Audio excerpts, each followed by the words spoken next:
You ask Tiger to solve. This deals with linear equations with one unknown. The final result is a equals -4. Let's solve it step by step. Simplify the expression. Expand the parentheses. Simplify the arithmetic.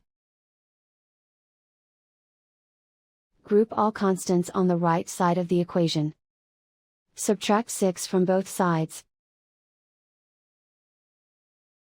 Simplify the arithmetic.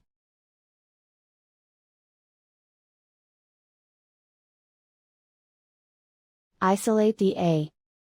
Divide both sides by -2. Cancel out the negatives.